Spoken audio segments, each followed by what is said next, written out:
going on, everybody? How is everybody doing today? Welcome back here today to another episode of the Just Ballin' podcast. For today's episode, we are going to go through every single NBA team and just ask one question after their 2024 offseason for their 2025 season. It could be roster related, it could be another move, it could just be kind of anything that I think could be brought up to discussion on what this team is looking like going forward. So yeah, we're basically going to go through every team and ask one specific question. Thank you guys for all the support on the podcast as usual. I really appreciate it. Sorry for just kind of being like a one episode a week guy as of late. Obviously in the offseason there isn't as much to talk about, and I just don't want to throw out episodes just to throw some out. Like I want to actually enjoy the episodes I'm talking about and be like, you know what, this is what I want to discuss today, not just a random topic. That really doesn't make any sense. I would like to get 2 episodes out this week. I would like to do kind of like a summer league review for every single rookie, because on the Sauce channel I'm going to be like grading every rookie's summer league. So maybe after that I can kind of break down what I thought about each rookie specifically, as I'm kind of just like watching their games over also, because you know what, it was actually a really entertaining summer league this year on both like rookies, second year guys, and even some third year guys. And like Kevin Knox just dropped like 30 points for Golden State the other night, which is just kind of funny. He's still in the summer league. So this is going to be alphabetical order. We're going to start off with the Atlanta Hawks. You can see obviously their big additions this offseason. You can see what's in, drafted, re-signed. I guess like, and also for the drafted, it's got to be like they've had to have signed their contract because they have Nikola Jurisic down, but they do not have Zachary Risache. For the site I'm using is just Hoops Hype, and their player movement. And if you guys are watching on YouTube, I'll leave a link to this in the description below. Shout out to them for making this kind of clear and concise, because NBA.com going through each team, they only do by free agency, draft, or trade, not all in one. So this is nice and actually gives some salary as well. So yeah, basically the Atlanta Hawks, oh no, they do have Zachary Risache, I apologize. But yeah, Risache, number 1 overall pick, kind of a shocker to some people. He looked okay in the summer league. I don't really think looked phenomenal.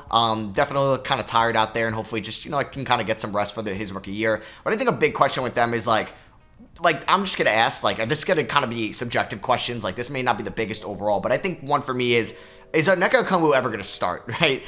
This offseason, I thought they were going to be in prime position to move Clint Capella, and they still could, right? Like, we could still see a move happen before the season starts, and I was like, this team has a lot of wings. They addressed that by moving on from Saddiq Bey, not signing him. They traded away AJ Griffin. Dejounte Murray got traded to New Orleans, but they brought back Larry Nance Jr., another big man. They brought back Cody Zeller, another big man.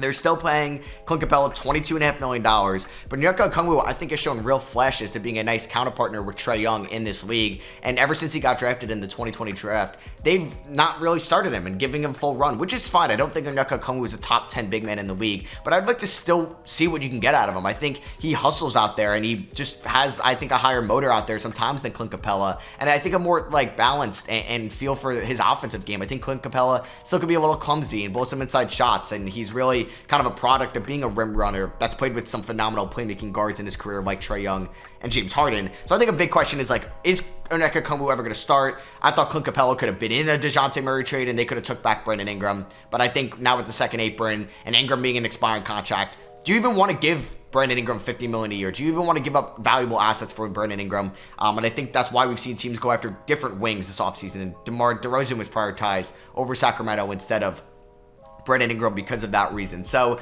yeah, I think a big question for Atlanta going forward is like, is Onyeka Okongwu ever going to start?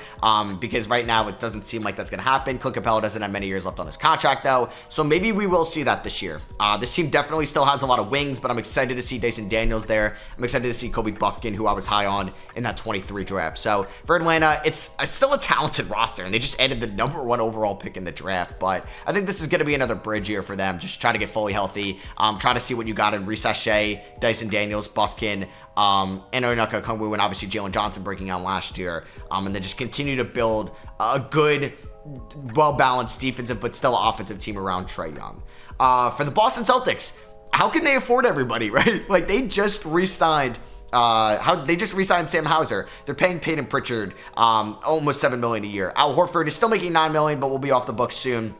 But they're paying Kristaps Porzingis this year and next year. They're paying Drew Holiday for 4 more years, who they just extended. They're paying Derek White for 4 more years, paying Jaylen Brown for 4 more years, and Jason Tatum for another 5 or 6 years after the Supermax that he just signed. So with the second apron and teams getting scared, like the LA Clippers, even the New York Knicks, like, we're desperately trying to figure out a way to knock over the second apron in a Mikal Bridges trade and worked around that, and the Warriors going over the second apron. They didn't want to do that. Like, a lot of teams are scared of the second apron stuff. LeBron even took in $1 million pay cut to stay under the second apron. But the Celtics don't care. The ownership is selling this team, so they're going to be a championship contending roster this year, next year, and as long as they keep this core together, because yes, like Jrue Holiday is getting up there in age, Kristaps is going to be banged up, it seems like, every single year, but Tatum and Brown are kind of not even in their full primes yet. Like, they're still very young, and have a couple more good, like, elite years, and they could be another decade of elite basketball from them. Who knows? So my question is, are they ever going to get scared of the second apron? Because this team will get hit hard by it. They may lose their 2031 first, and we'll go to the end of the first round, because they're going to be repeat offenders with the way that this roster is looking like. So yeah, that's just pretty much my big question for Boston. But they may just not care. The new ownership, if it's a Saudi buyer, if it's just a loaded rich guy, they just may not care. This team may, with all the tax implications, be more than $500 million coming out of the owner's paycheck, which is crazy to say, because you're going to pay these taxes, which I guess the NBA kind of loves, because they're going to be getting a nice paycheck from the Boston Celtics. But if it ends up ending in a 2025 ring or 26 or 27 ring, kind of just doesn't matter, right?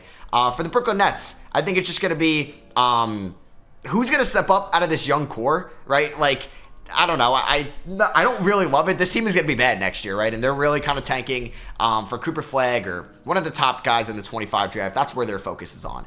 They traded for Zaire Williams. Didn't really give up anything for him, so they could see what they can get out of him. They paid Nick Claxton. Ben Simmons is on the final year. They're probably going to move on from Cam Johnson and Finney Smith at one point, and maybe Dennis Schroeder as well. I'd like to think that they're going to re-sign Cam Thomas at the end of this year. I like what I've seen out of Day'Ron Sharpe. I think he's an underrated big man, but if he's ever going to shine in Brooklyn, probably not behind Nick Claxton. I think Dariq Whitehead and Noah Kalani have been disappointing in their summer league performances, more notably Dariq Whitehead. This man was, I thought, as consistent and reliable of a shooter as you can get as a prospect back in the 23 draft, because what he did at Duke, but always had the injury concerns. He was hurt last year, but man, he was very poor as a shooter in summer league. So I think Jalen Wilson, like, I'm high on Jalen Wilson going into this year. I think if they move on from the veteran wings, he could get a lot of run time, and I think he's more polished as a scorer than some of these other guys, and just as an overall basketball player coming out of Kansas a couple years ago. So I think if you're looking at, like, your Trendon Watfords of the world, Sharpe, Clowney, Whitehead, Jalen Wilson, who's going to step up as, like, a young guy on this team, or Zaire Williams as well, outside of Cam Thomas and Nick Claxton? I'm honestly, like, really, like, I really believe in Jalen Wilson to be that guy. I really liked what I saw in Summer League. I hope we get to see him play a decent amount next year, and I think that will happen, because this roster is not good on paper, and if they move these veterans, this team is probably going to be the favorite to have the worst record in the NBA next year. So I could definitely see that happening. And I think Brooklyn, and that's fine. You know, I'm glad. Like, I'd rather than be the worst team in the league next year than end up as the 9th or 10th seed. Like, I'll just feel so much better about their future with a premier rookie from the 25 class, and then you have your 26 first as well, because that class is going to be loaded with Cameron Boozer and AJ DeBanza also. For the Charlotte Hornets, it's just like, can they stay healthy? Can LaMelo Ball stay healthy this season? Can guys around him stay healthy? Mark Williams has been banged up the first 2 years of his career, because if this team stays fully healthy, and that's a big if, because LaMelo Ball has pretty much been hurt every single year of his career outside of the sophomore year, this could be a sneaky back end of the play-in tournament team in the Eastern Conference. I think they could end up better than Detroit, Toronto, Chicago, even Atlanta, if they're fully healthy. If Charles Lee is as legit as people are saying out of, like, the Celtics camp, that he's a legitimate head coach in this league. They brought in Josh Green. Really didn't have to give up anything for him. They drafted Tijon Salon at 6. They picked up veterans like Reggie Jackson and Taj Gibson this offseason, who I actually really like to have on this team. It's going to be a different culture here in Charlotte. And I'm excited about the Hornets going forward. I think they can actually, like, use a rebrand as well. Be like, this is a new Hornets basketball team going forward. We have a new ownership, front office, coaching staff, just overall team, veterans. Like, you have Grant Williams on this team. You have Cody Martin on this team still. You have, like, guys you picked up last year in Trey Mann. I really like the Nick Smith draft pick. Brandon Miller is as high as a young star in this league as you can get after the rookie season he had, was on Team USA Select, dominated in his very short stint in Summer League. And you have LaMelo Ball, who, in my opinion, if he's, like, fully, like, reaches his fullest potential, could be a top 10 player in this league and could be a number 1 on a championship team. Yes, I believe in that because of the size, the athleticism, and the two-way potential that LaMelo Ball has. It's just he struggled to stay healthy. They paid Miles Bridges a ton of money. I mean, I'd like to think it's a new time there, but maybe not since they did pay him a decent amount of money. But either way, I think this team could be a sneaky playing tournament team if they stay fully healthy and if the veterans can contribute in a specific way that they could just, elevate the floor. And then the young guys like Brandon Miller, LaMelo Ball, and maybe even Tidjara Salamanca in year one can elevate the ceiling, and Mark Williams if it could stay healthy as well. Even bringing back Seth Curry provides at least some floor spacing off the bench. And I think this is probably the most exciting Charlotte Hornets season since the 21 season when they had LaMelo Ball as a rookie. For the Chicago Bulls, it's like, I think who's on this team after the deadline? I think this team has a couple questions to make, and I think some other questions that we may not be talking about right now, because they're going to have to pay Coby White and Ayo Dosunmu very soon. And the way that this franchise has operated, I believe that they will both re-sign, but I think you also could look at it in maybe like what the Wizards just did with Deni Avdija. By the time they're out of their rebuild, Deni Avdija is not going to be worth probably what his market value is to them, that he'd be at the end of that contract, even though he's making really good value over the couple of years, but they ended up getting Bob Carrington out of it. But for the Bulls, do you want to pay Coby White $28 million a year? I'd assume $20 million a year if you're going to still be in this rebuild phase. Not sure, but they just paid Patrick Williams $18 million a year, so it makes me think that that's going to happen. They brought in Josh Giddey. Are they going to pay him? And then obviously they got to figure out what they're doing with Lonzo Ball, who's in the final year of his deal, if he's ever going to be anything for them again. Nikola Vucevic, who still has another year under contract. Zach LaVine, who has another couple years and it seems like is a negative asset throughout this league. What's going to happen with them going forward? So I think it's just pretty much who are they going to pay and who's going to be on this roster at the end of the season, because they could move on guys from, or some of their veterans like Javon Carter, that'll be easy. Torrey Craig, that'd probably be easy. Even Dalen Terry, who's not like a veteran, but would be easy to move on from. I just wonder what this team is going to look like going forward, because I want to prioritize the development of Montas Buzelis. I think you should prioritize the development over Josh Giddey, or Josh Giddey over some of these other guys on the team. Maybe Coby White a little bit more than Ayo Dosunmu. But I think this is a weird looking roster right now. And I think you got to figure out who you want to pay, who you want to move on from, and don't try to be the 10th seed in the Eastern Conference, because maybe you'll get lucky like Atlanta and move up to the number 1 pick next year. But I don't think you want to worry. I don't think you want that to happen, because I think you want to bottom out, because your biggest top 10 protected as well from the DeRozan sign and trade. So I don't want to, I don't want you guys to lose out on the 11th overall pick, which was your Montas pick this year, going forward. So I think you would rather have that safety blanket and the comfort that you're going to get your first round pick and you could rebuild this team going forward and prioritize the development of Patrick Williams. So I'm sure they would love to move Vucevic and LaVine. There's just no market for them right now. For the Cavs, it's are you going all in with this current roster? Would you be willing to move some of your pick swaps in the non-draft pick years you gave up for Donovan Mitchell? Would you try to attach any young players going forward to try to elevate the ceiling of this team? Because I love the draft pick of Jalen Tyson. I think he's going to help them immediately, and I'm honestly more excited about Jalen Tyson than most of these wings, not named maybe LeVert or Strus. I think it may take a year for Tyson to be better than LeVert, but I think it could happen very soon. And Max Strus I do like, but I'm not a big fan of Dean Wade. I'm not a big fan of Georges Niang. I actually hated that signing a lot. And I think they need another backup big man that's better than Tristan Thompson. I don't know if they're going to be bringing back Isaac Okoro. I'd like to think so. And I'm sure Monty Bates will be back, but you have Donovan Mitchell. You have, I think, a 3-year window with Donovan Mitchell. How much you're going to go all in with him before he's going to be due another extension after his 10 years of service, and you don't want to worry about him leaving in a couple of years. So I think you have a couple year window. Does that come in a breakup between Jared Allen and Evan Mobley? Do you just try to give this one more year and make it work before you have to pay Jared Allen, because he's got 2 years left on his deal? His value is going to go down a little bit next offseason when he only has 1 more year left on his deal, because do you want to pay Jared Allen $30 million a year? I don't know. He's a good player, don't get me wrong, but he's not going to be a top 3 or 4 probably scoring option for you. Maybe your third, maybe. But he's a really good player and an underrated defender in my opinion. So I think the Cavs question is, how much are they going to go all in? They gave Mobley the rookie max extension. You got to prioritize his offensive development, because I think he's the big wild card here. For the Dallas Mavericks, I think it's just, can this team be consistent throughout 4 playoff series next year? This team is going to be back in the playoffs. They have a top 3 player, in my opinion, in Luka Doncic. Kyrie Irving, you still probably have 1 or 2 more elite years out of Kyrie, and I like the moves on the margin this offseason. They're definitely going to feel the Derrick Jones Jr. loss defensively, but I think Quentin Grimes and Najee Marshall can be great defensively for them. You have Klay Thompson, who has championship experience that I think will be as consistent from downtown in the playoffs over a nice period of time. Yes, he was horrible in the play-in tournament game against Sacramento, but you give him multiple playoff series, I think he will be a above average 3-point shooter, could shoot in the high 30s in a playoff series. You have Washington, Gafford, and Lively. I think you could worry about the Lively Gafford thing when you eventually have to pay Lively in 2 years, but I think you're fine with that now. But I like the moves Dallas made this offseason, and it's pretty much, is this team a championship contender, and can they be consistent throughout 4 playoff series and play in the NBA Finals? Because I think they could match up well with Denver, they can match up well with OKC, they beat them last year, and they can match up well with Minnesota. Like, they beat 2 of those 3 teams last year, and I think they could beat Denver, like I said. It's just, can this team be consistent throughout 4 playoff series? And I think that's an answer we won't get until potentially June, but I am excited about this team. I love the additions they made this offseason. And I even think Olivier Maxence Prosper, who's been good in the summer league, can maybe replace a little bit of Josh Green as well. We'll see. And Jaden Hardy's a big piece. This team is in a really good spot. They are, but they will have to pay some of these guys soon.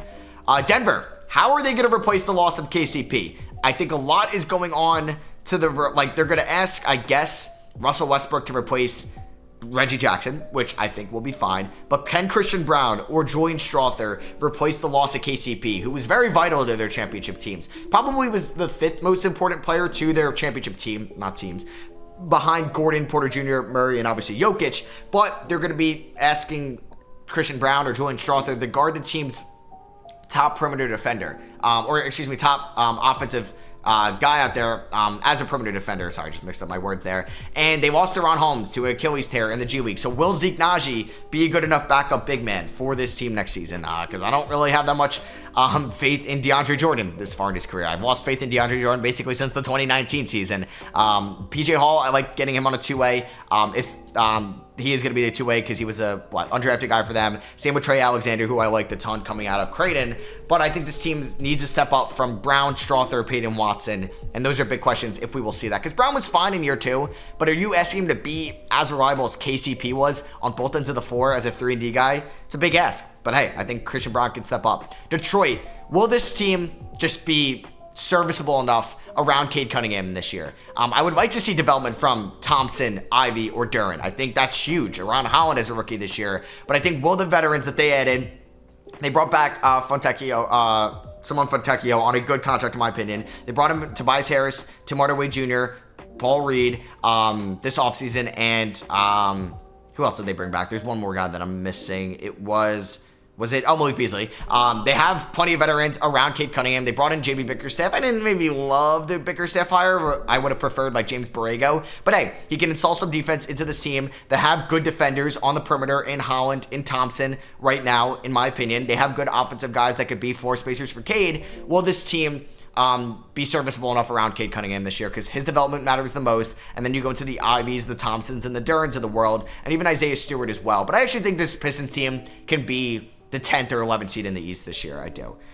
Golden State, this team, is this a just kind of a punt year around Steph Curry?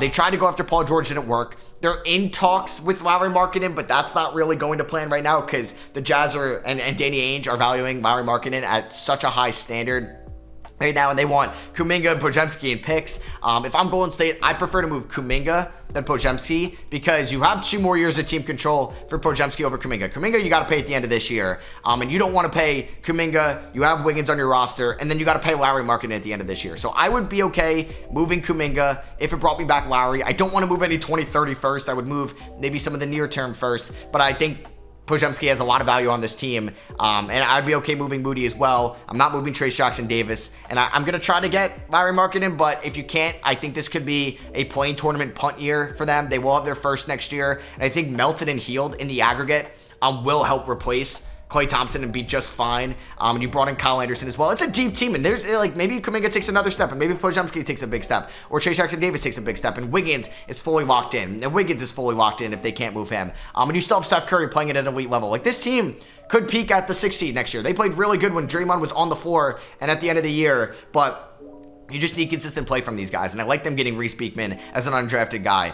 Quinn and Post as well in the second round. Like this is a solid roster. But will they be all in this year, or this is going to be a punt year, but they could make a move at the deadline? Like I said, I would give up Kuminga and maybe a first or 2, maybe not in the 2030s, but in the 2020s for Markkanen. That's kind of it. I don't really want to give up more than that, but it's tough to get there financially. I mean, you'll probably just, if you could do Kuminga and Mooney, you can. For the Houston Rockets, who is making it out of this young core? They have, like, this is an interesting team to look at this year because they went 41-41 last year. I would not be surprised if they won less games with this team because the West is loaded. and some of these guys are going to be fighting for minutes. But this is such a good young team. Like, Reed Sheppard looks one of the best rookies and might be the favorite to win Rookie of the Year after the summer league he had. You traded for AJ Griffin, who probably won't see the floor this year unless injuries or trades happen. You did bring back Aaron Holiday, so it's another guard into the rotation. You still have Fred VanVleet, Dylan Brooks, Steven Adams, veterans that are going to play for you. You have Jabari Smith going into year 3 as the 3rd overall pick from the 22 draft. You have Amen Thompson, who I think has as much potential on this team as maybe anybody else, who might not even start a single game for them this season. You have Alperen Sengun, who him and Jalen Green you have to pay at the end of the 25 season because they were from the 21 draft class. So there's just a lot of questions to ask for this Rockets, and I think you have to identify maybe 3 or 4 of these young core guys going forward. Is it going to be, because I don't know if you can keep around Jalen Green, Amen Thompson, and Reed Sheppard. Obviously you're keeping around Sheppard and Thompson because they're under team control, but are you going to pay Jalen Green $30+ million a year to still start ahead of Sheppard and Thompson? Are you going to pay Jabari Smith Jr. down the line? Are you going to, because he's going to be eligible for a rookie extension at the end of this year. Are you going to pay Sengun at the end of the year? I think there's a lot of big questions for Houston, especially if they don't extend Sengun this offseason, because then I think they're feeling out what they're doing with this team and hoping maybe a star like a Zion or a KD or a Devin Booker is available next offseason. Indiana, I think it's just basically, this team is kind of crowded as well. So I think it's like a similar question to Houston. Who's making it out of this core? Miles Turner can be, I think, extension eligible next offseason. He may get $30+ million on this new extension. You're paying Halliburton and Siakam a bunch of money. I think the other day, Andrew Nembhard just became eligible for a 4 for $74 extension. This team could be a second apron team I think next year. You have great contracts of Nesmith. McConnell's going to be due for an extension. You're going to have Jarris Walker hopefully getting a lot of run at the small forward position this year. Mathurin could be extended next offseason. I think you're trying to figure out the core of this team as well. You have most of your draft picks going forward. You re-signed Obi Toppin. You have Isaiah Jackson still under contract. And then you obviously have Ben Sheppard and some other young guys on this team as well going forward. Johnny Furphy, who they drafted, Enrique Freeman, who they got, and James Wiseman, who I don't think is really going to be in their future plans too much. But I think, for this team, it's just figuring out the core of this team going forward. And they were in the conference finals without Mathurin. Do they need Mathurin? I don't know. Big questions for Indiana going forward. But I don't think there's any huge macro look at this team where it's all right, we got to figure out another star. Maybe that happens. Maybe they address some guys. For the Clippers, is this maybe similar to Golden State? Is this a punt year? Or you're trying to win a title this year? And I think it's can this team be in a play-in tournament team if Kawhi Leonard gets hurt? Because Kawhi Leonard has had his injury concerns ever since he signed with the LA Clippers and has had his concerns in San Antonio as well. Can they be okay if Kawhi gets hurt? Can James Harden carry this team? Can this team stay relevant enough, even if Kawhi stays healthy or gets hurt, where they're not going to give the Clippers a top 10, give the Thunder a top 10 pick in the 2025 draft? Because this roster on paper, it screams 8 seed to me, maybe 9 seed in the Western Conference. Even if Kawhi Leonard stays fully healthy. I mean, you brought in Kevin Porter Jr., Mo Bamba, Dunn, Batum, and Derrick Jones Jr. in free agency to help offset the loss of Paul George, which I think is actually pretty good. This team has solid depth now. Big man position is interesting. Zubac is due a contract extension at the end of the year. I like what I saw to Cam Christie, Kobe Brown, and especially Jordan Miller in the summer league. And they have Moussa Diabate as well, not Moussa Diabate, excuse me. Is it Moussa Diabate? Yeah, that is who I'm thinking of. I'm thinking of the guy that got traded from the Nets to the Grizzlies in the Zaire Williams trade. But this team, I think it's just is this a punt year? And then can you stay good enough where you're not going to give the Thunder a top 10 pick in a really good 25 draft, because that will hurt. Lakers as well, I think, is there another move to be made with this team? Jalen Hood-Schifino, they're probably regretting that pick, knowing they could have taken Whitmore, Jaquez, or Podziemski over him. D'Angelo Russell opted in, which gives them a great trade piece at the deadline. Hachimura's got a good tradable contract. If Reeves is what he was last year, would you be okay moving on from him? You can move Vincent and Vanderbilt also. You paid Max Christie. You brought in Dalton Connect and Bronny James in this draft. I also like Blake Hinson as well. You brought back LeBron. You still have AD, who had the healthiest season of his career in quite some time last year, but there's going to be a lot of miles on LeBron and AD who are playing for Team USA in the Olympics. So I think is there another big move to be made from the Lakers this year? Because on paper, this team is not a top 5 seed in the West, in my opinion. I think you have those 4 that I mentioned before better than them in Denver, in Minnesota, Dallas, and OKC. And I think you can make really good arguments that the Grizzlies, the Suns, the Kings, and the Pelicans are also better than the Lakers on paper. Memphis, for this team, I think it's just basically, do they need another year to kind of coexist and get that continuity under their belt again, or can this team contend next year? I mean, it's been a full year basically since they were that 2 seed and lost to the Lakers in round 1 in the 23 playoffs, but they were abysmal last year. But they're going to have Ja Morant back fully healthy. They're going to have Triple J healthy and Bane healthy and Smart healthy, which I'm really excited about. They moved on from Zion Williams, which I love because now you can give full run to Gigi Jackson and Vince Williams, who they definitely really like, and Scottie Pippen Jr., who's had a great summer league, and you have Brandon Clark fully healthy as well, and Santi Aldama is still under contract, and you drafted Zach Edey, and I love Cam Spencer as well. So, and even Jalen Wells has had a good summer league. So I think it's just, does this team need another year to gel together, or can this could be a legitimate finals team next year? I think they have the talent on paper, but the West is as good as it can get. For the Miami Heat, I think it's, do they have other moves to make as well with this roster construction going forward? Because I know that's kind of like a vague answer, but for this team, they were a disappointing first round exit last year, and Jimmy Butler was hurt, but Jimmy Butler is entering the final year of his contract. You really can't afford to lose Jimmy Butler for nothing. Now, a lot of teams will not have the cap space to sign Jimmy Butler next year. It's very few. So at worst, you're going to get some value back in a sign and trade for Jimmy Butler if you decide, or maybe he doesn't opt in and trade or something like that next offseason if they're not going to sign him to an extension. But this team was in the finals in 2023. They have Jaime Jaquez, who was a good rookie last year going into year 2, and I think it's going to be really good for this team. Nikola Jovic, I think, is going to take a step. Khalil Wares looked phenomenal in the summer league, same with Pele Larson and Keyshawn Johnson. They brought back Hayward Highsmith and Bryant and Drew Smith and Kevin Love, like fine end of the bench guys. But yeah, will this team stay healthy? Will Hero become a more efficient playmaker, because he was not good against Boston in round 1 as a primary guy? So is he better as a number 3? They're getting towards the end of the Duncan Robinson contract, where I think it becomes a very tradable contract. Same with Terry Rozier as well. So they have assets to move. Would they go all in with Jimmy Butler still, or are they going to start thinking about life after Jimmy Butler, and this is going to be his last year as a Miami Heat? For the Milwaukee Bucks, I think it's which young guy are they going to finally try to develop? Last year, I think they did a terrible job developing MarJon Beauchamp and Andre Jackson, and maybe even Chris Livingston as well. I thought, I've been very vocal about that, and I think all those guys have looked good in summer league. I think Jackson more on the defensive end of the floor. AJ Johnson, who I've been on record saying I didn't really like the pick for what the Bucks need in the short term. He could be fine long term, but he's a project play. He looked good in the summer league. I don't think he's going to be a big part of this Bucks rotation this year unless injuries do occur, because they picked up Gary Trent Jr., phenomenal minimum signing. I like DeLon Wright as well. Funny enough, he's going to be making more than Gary Trent Jr., which is kind of crazy. I like them drafting Tyler Smith a ton as well, but yeah, I think for this team, even it's AJ Green, Livingston, Beauchamp, or Andre Jackson take a step this year, or do you think about moving them potentially at the deadline, attaching them to maybe a Portis, Lopez, or Connaughton contract?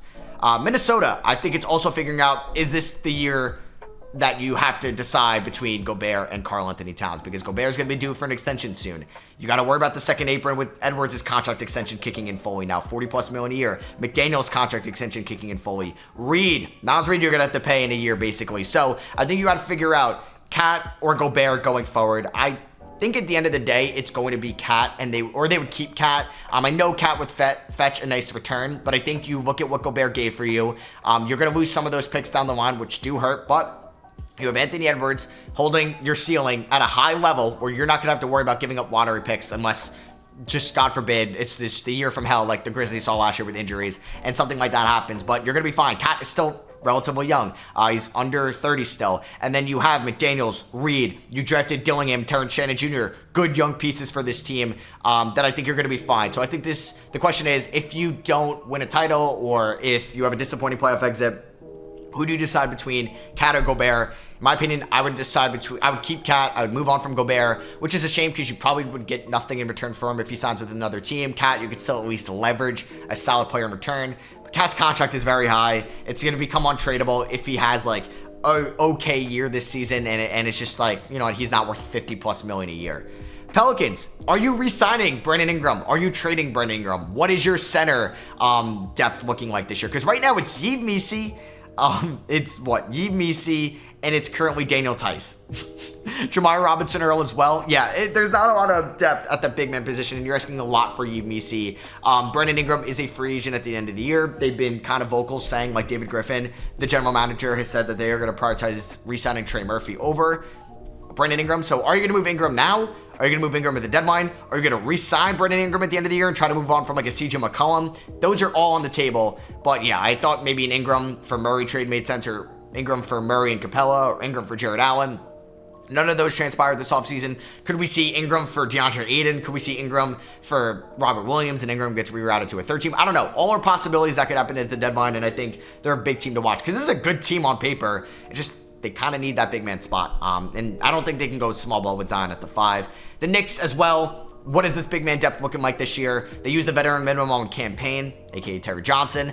I love how Tyler Kolek has looked in the G League or in the Summer League. I think Ariel Hukporti has looked pretty good as well, but I think you're asking too much for him to be a number 2. You have Jericho Sims under contract, Mitchell Robinson, a good starting center, but he's been hurt most of his career. So he's not super reliable as you try to go deep into the playoffs this year. So are they just going to bring back Precious Achiuwa? Would they move Miles McBride? Would they move Mitchell Robinson for a more reliable big man? So like what types of moves could be made on paper? Because this team, I think Randall could actually be a backup 5 to Mitchell Robinson. But if Mitchell Robinson goes down, you can run Julius Randle out there at the 5. But I think you're sacrificing a lot of rebounding and some physicalities inside. But I think Randall can actually hold his own as a backup 5, even as a starting 5. But I think a big question for the Knicks is, are you going to try to add a Walker Kessler, a Nick Richards, a Day'Ron Sharpe, or somebody like that?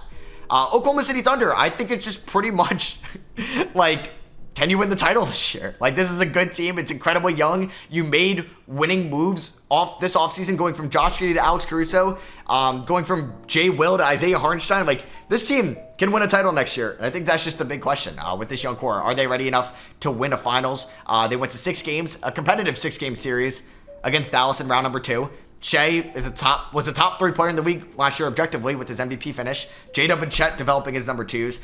They brought back Wiggins and Joe this offseason. They drafted Topic and Dylan Jones. This is a good team, man. Again, they win a title next year is basically my question. The Orlando Magic. I would say, does this team need a playmaking guard? They're going to probably not bring back Markelle Fultz. Maybe it's a 1-year minimum and he could be that guy for them, but maybe they envision KCP being a little bit more of a playmaker. Can Jalen Suggs take a step as a playmaker? Or is Paolo Banchero just going to be the lead initiator point forward for this team, which could definitely happen?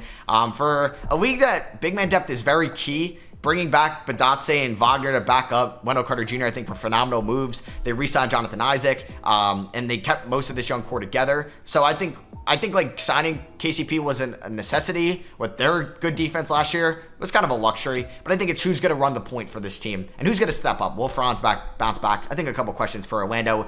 For Philadelphia, do they have the depth and will they stay healthy enough to make it out of the second round next year? This team is yet to make it to the conference finals with Embiid. We all know that. They added Paul George this offseason. They added Caleb Martin from the Miami Heat. They added Andre Drummond from Chicago, drafted Jared McCain, signed Eric Gordon, drafted a Dembona. I think Ricky Council is going to break out next year as a nice rotational piece. Brought back Lowry and Oubre and KJ Martin.